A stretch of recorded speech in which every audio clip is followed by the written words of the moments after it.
if you take cocoa production, I think that we have processing capacity for about 40 to 50% of the total cocoa that we produce. And I am a believer in producing more locally and adding value to the cocoa than just exporting the raw beans. So over the next 4 years, we're going to see how increasingly we can reduce the amount of raw beans that we export and produce cocoa liquor, rum, cocoa powder. Imagine this. For over a century, the heartbeat of Ghana's cocoa industry was controlled not from Accra, not from Kumasi, not from the hands of the farmers who toiled under the sun, but from Washington, London, and Brussels. The world's sweet tooth was built on Ghana's bitter sweat, yet the profits flowed away, leaving behind poverty and dependency. Now picture this overnight, the tables flip. Ghana, the world's second-largest cocoa producer, does something that shakes the foundations of global trade. It signs a $40 billion partnership with China, not just to export raw beans, but to build massive factories, state-of-the-art processing plants, and distribution networks that will make made-in-Ghana chocolate a global brand. The ripple effect? Shockwaves in Washington, panic in New York boardrooms, emergency meetings in Brussels. For the first time in modern history, Africa is not begging for a seat at the table, it is building the table, and the West doesn't know what to do. This is not just about cocoa, this is about power. For decades, American corporations dictated prices, dictated policies, dictated who thrived and who starved. But with the stroke of a pen, Ghana tore up the script. With China as its partner, Ghana declared to the world, "We will no longer sell poverty in sacks of cocoa, we will sell prosperity in bars of chocolate." Now, let's be clear, the fury from Washington isn't really about chocolate. It's about control. It's about losing influence over a continent the U.S. thought it owned. Because when Ghana processes its own cocoa, it doesn't just cut the U.S. out of the market, it sets an example for every African nation holding raw materials, Ivory Coast, Nigeria, Cameroon, they're all watching. And if they follow Ghana's lead, the U.S. monopoly on Africa's resources collapses overnight. Think about the symbolism. For decades, Switzerland, a country that doesn't grow a single cocoa bean, has branded itself the world's chocolate capital. But now, the farmers of Ghana, whose grandparents lived in poverty while producing the world's cocoa, are poised to flip the script.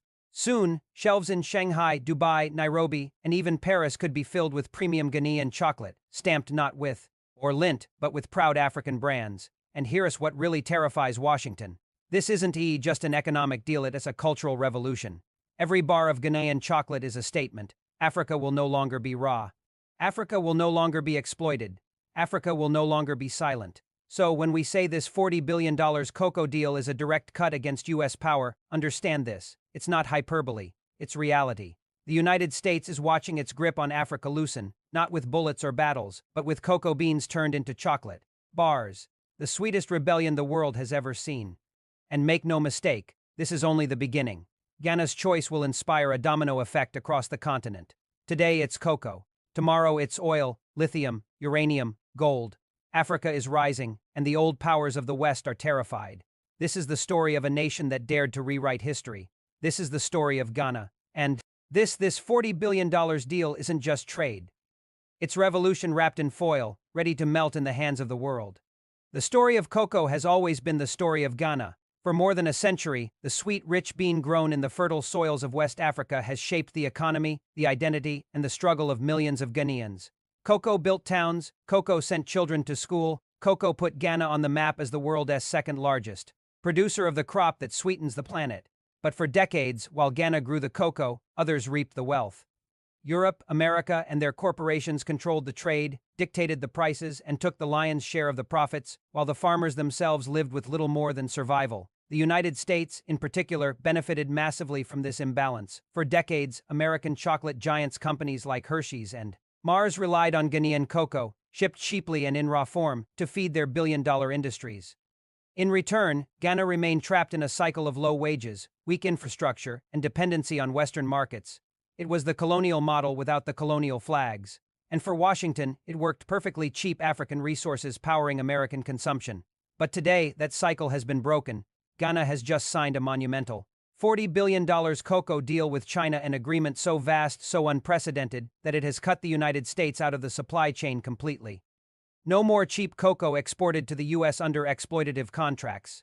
No more Ghanaian farmers paid scraps while American corporations rake in fortunes. With this deal, Ghana has declared to the world, We will no longer be the suppliers of raw poverty, we will be the architects of prosperity. The deal is not just about selling cocoa beans.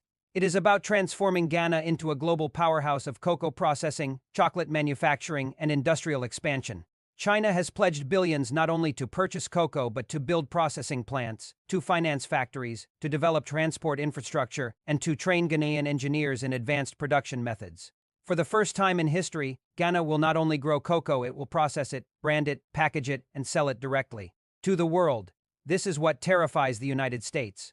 For decades, its corporations enjoyed a monopoly on turning Ghana's raw cocoa into chocolate. The value of a ton of cocoa beans on the world market might be a few $1,000s, but the value of chocolate produced from those beans multiplies several times over. By keeping Ghana stuck in raw exports, the U.S. guaranteed its own profit margins and kept Africa locked in a cycle of dependence, but with China's partnership. That system is collapsing. The symbolism of the deal cannot be overstated. When Ghana's president stood alongside Chinese officials in Accra to announce the agreement, it was more than a business handshake, it was a declaration of independence.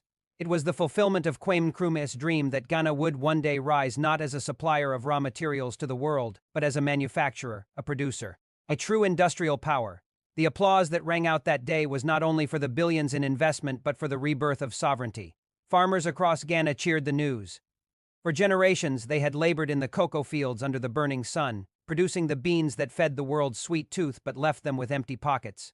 Now, with this deal, they see the possibility of real wealth, of higher prices for their crops, of investment flowing directly into their communities. No longer will their children dream only of leaving for Europe or America in search of opportunity. Now, opportunity is coming to Ghana itself. The reaction in Washington was instant and bitter. Think tanks spoke of strategic risks. Senators warned of Chinese encroachment. U.S. corporations lobbied furiously, fearing their supply chains would collapse. The State Department issued vague threats about reconsidering trade partnerships, but beneath the diplomatic language, the truth was plain: the U.S. had been cut out. After decades of taking Ghana's cocoa for granted, America suddenly found itself sidelined. China, meanwhile, celebrated. For Beijing, this was not just a trade deal, it was a strategic victory in the battle for influence in Africa. By investing directly in Ghana's cocoa industry, China positioned itself as the partner of choice for African nations seeking to rise beyond the role of resource suppliers. It demonstrated to the world that where the West offers aid with strings attached, China offers investment with tangible results. And for Ghana, that difference was transformative. The ripple effects are already spreading. Across Africa, leaders are watching closely. In Ivory Coast, the world's largest cocoa producer, talk has begun of striking a similar deal. In Nigeria, Cameroon, and Sierra Leone, agricultural ministers are rethinking their entire approach to exports. If Ghana can transform cocoa into a $40 billion partnership that strengthens sovereignty and cuts out exploitative middlemen, why shouldn't others follow? This is why the U.S. is afraid. This is why the West is panicking. Because the Ghana-China deal is not just about cocoa.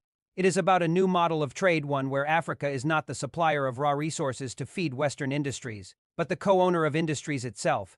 It is about Africa stepping into a future of factories, infrastructure, and global influence. And once this model spreads, the entire structure of Western economic dominance will collapse. In Accra, plans are already underway for new industrial zones tied to the deal. Entire cities are preparing to host factories where cocoa beans will be transformed into chocolates, powders, butters, and luxury products stamped proudly with the label "Made in Ghana." Billboards already declare, "From Ghana to the world." It is a slogan that carries more than marketing power, it carries historical weight. It is a rejection of dependency. It is a declaration that Ghana's days of exploitation are over. The cocoa deal is also reshaping global culture. For decades, Western chocolate companies dominated the global market with their brands, their advertisements, their glossy wrappers. But imagine for a moment a world where Ghana chocolate sits alongside or even above Hershey's, and on supermarket shelves, imagine children in Europe and Asia unwrapping chocolates made not in Pennsylvania or Switzerland but in Accra. That cultural shift would be seismic, and it is coming. Already, the first test shipments of Ghanaian-branded chocolates are being prepared for Asian markets. China has pledged to make Ghana's products a staple in its supermarkets, malls, and festivals. From Beijing to Shanghai, from Guangzhou to Hong Kong, millions of Chinese citizens will soon be consuming Ghanaian chocolates, cocoa drinks, and luxury products. For Ghana, this is not just trade, it is a cultural victory, and the West knows it. America knows it, which is why the backlash will not stop. Expect a flood of propaganda about child labor, about unsustainable farming, about Chinese exploitation. Expect Western NGOs suddenly discovering human rights concerns in Ghana they never mentioned during decades of American exploitation. Expect attempts to divide, destabilize, and derail the project, because the West understands that if this deal succeeds, its grip on Africa's resources is finished. But Ghana is ready. The leadership has made it clear. No amount of Western criticism will undo the partnership. No amount of pressure will force Ghana back into dependency. This time, the future is African and the world will have to accept it. This is the power of cocoa. This is the power of sovereignty. And this is why the Ghana-China $40 billion deal has not just shaken the United States, it has cut it out completely. The cocoa deal, now signed and sealed, quickly began to rewrite the script not only for Ghana but for the entire African continent. It was no longer a question of whether Africa could break free of dependency. It was a question of when others would follow Ghana's lead. The air in Accra was electric with pride, but the tremors could be felt from Washington to Brussels. American corporations scrambled for alternatives. Executives from Hershey's, Mars, and Mondelez began emergency negotiations with Latin American cocoa suppliers, desperately trying to secure contracts that would fill the gaping hole Ghana's pivot to China had left in their supply chains. But Latin America was no longer the easy partner it once was, with the rise of BRICS and the strengthening of South-South cooperation. Even Latin America began demanding higher prices and fairer terms. The days of the U.S. dictating the global cocoa trade were fading fast. In Europe, and Lint faced similar dilemmas. They could no longer rely on Ghana to keep their factories humming. Instead, they watched with horror as Accra announced new plans. Not only would Ghana process and export its own cocoa products, but it would also directly challenge Western chocolate companies in global markets. What had once been unimaginable African-branded chocolate on European shelves was now becoming inevitable. The West's response was predictable. Discredit the deal. Reports began appearing in Western media warning of Chinese debt traps and environmental destruction. Think tanks in Washington published papers warning that Ghana's sovereignty was at risk. Yet the hypocrisy was glaring. For decades, these same voices had said nothing as Western corporations extracted billions in profits while leaving Ghanaian farmers in poverty. Now that Ghana had chosen a new partner, suddenly the West discovered a moral conscience. But the Ghanaian people were not fooled. They knew the difference between exploitation and partnership. Meanwhile, in Beijing, the deal was celebrated as a model of the future. Chinese media portrayed Ghana not as a dependent client but as a respected partner. State television broadcast images of Ghanaian farmers walking through cocoa fields alongside Chinese engineers, symbolizing a partnership rooted in equality. For China, this deal was not only about cocoa, it was about showcasing to Africa that Beijing, unlike Washington, was willing to share prosperity, and Ghana seized that narrative. Within weeks of the signing, Accra announced the launch of a new initiative, Cocoa for Africa. The idea was simple but revolutionary. Instead of exporting cocoa primarily to Europe and America, Ghana would lead an effort to market African cocoa products directly to Africa and Asia. Why should Africans eat chocolates imported from Switzerland when Ghana itself could produce world-class products? Why should China buy all of its chocolate from Western brands when its new partner could supply a culturally authentic alternative? The reaction across Africa was profound. In Ivory Coast, cocoa farmers staged marches demanding their government strike a similar deal. In Nigeria, debates in parliament asked why oil had long dominated trade policy when cocoa could be transformed into an engine of industrialization. In Cameroon and Togo, agricultural ministries announced exploratory talks with Chinese and Indian investors. Ghana had lit the fire and the fire was spreading. Washington could see where this was going. For decades, U.S. dominance in Africa rested not only on military presence but on economic dependency. If African nations began turning their raw materials into finished goods, that dominance would collapse. And so, behind closed doors, the U.S. State Department began to explore ways to undermine the Ghana-China partnership. Leaked reports revealed discussions about sanctions, trade restrictions, and even covert destabilization strategies. But here was the irony. The harder the U.S. tried to push Ghana back into dependency, the more it revealed its desperation. In the eyes of ordinary Africans, America was no longer a partner, it was an obstacle to freedom. And every attempt to block Ghana only strengthened the case for siding with China. Inside Ghana, the transformation was immediate. With Chinese financing, the first wave of cocoa processing plants began construction outside Kumasi and Takoradi. Thousands of jobs were created, not only in factories but in logistics, packaging, and transport. Universities launched new programs in food science and industrial engineering. For the first time, Ghanaian students saw a clear path from the classroom to the factory floor, from theory to practice, from poverty to prosperity. The cultural shift was just as powerful. Across Accra, billboards appeared with the slogan, Cocoa is our gold and Ghana is our future. Supermarkets began stocking the first locally branded chocolates wrapped in vibrant kente-inspired packaging and proudly stamped made in Ghana. Social media exploded with pride as young Ghanaians shared images of themselves holding products that had once been monopolized by Western corporations, and the impact reached far beyond Ghana's borders. In Nigeria, students began tweeting, "If Ghana can do it, so can we." In Mali, activists called for an agriculture-first revolution. In South Africa, debates about mining shifted toward the urgent question: why export platinum or gold when local industries could transform them into high-value products? The Ghana-China cocoa deal was no longer just about cocoa. It was a symbol of the end of raw dependency and the beginning of industrial sovereignty. For China, this was a strategic masterpiece. By aligning itself with Ghana's rise, Beijing positioned itself as the trusted partner of Africa's future. By investing in cocoa processing instead of simply importing beans, China demonstrated that it was willing to break the old colonial model. And in doing so, it gained not only a powerful ally in West Africa but also enormous soft power across the continent. For the US, it was a nightmare. Every cocoa bean processed in Ghana was a reminder of American irrelevance. Every chocolate bar branded with Ghana's name was an indictment of Western hypocrisy. Every new factory rising in Accra was a symbol of Washington's fading grip. The United States had long prided itself on being the world's innovator.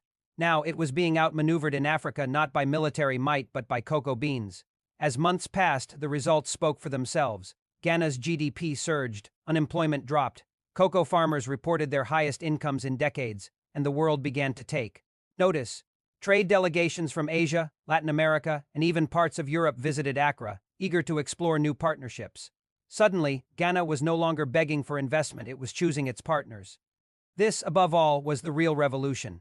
For the first time in modern history, Ghana held the power to say no to exploitative contracts, no to Western corporations demanding cheap beans, no to aid disguised as charity. With China as a partner, Ghana could negotiate on equal terms and the world had no choice but to respect it. The conclusion is as clear as the morning sun rising over the cocoa fields. Ghana's $40 billion cocoa deal with China is more than economics, it is emancipation. It is the breaking of chains forged over centuries. It is the realization of Nkrumah's dream of true independence. The United States may rage, its corporations may panic, its media may smear, but none of it can erase the truth. The age of exploitation is ending, and the age of partnership is beginning. Ghana has chosen its path. It has chosen to process, to build, to prosper, and by doing so, it has cut the United States out of a market it once dominated with arrogance. The lesson is simple. Africa will no longer be fed scraps while others feast. Africa will sit at the table, cook the meal, and share it with partners who respect its dignity. Cocoa was once the symbol of Ghana's subjugation. Today, it is the weapon of its liberation. And tomorrow, when the world tastes chocolate stamped made in Ghana, they will know that Africa has risen and that nothing, not even the fury of Washington, can stop it. This is the dawn of sovereignty. This is the dawn of African industry, and it begins with cocoa.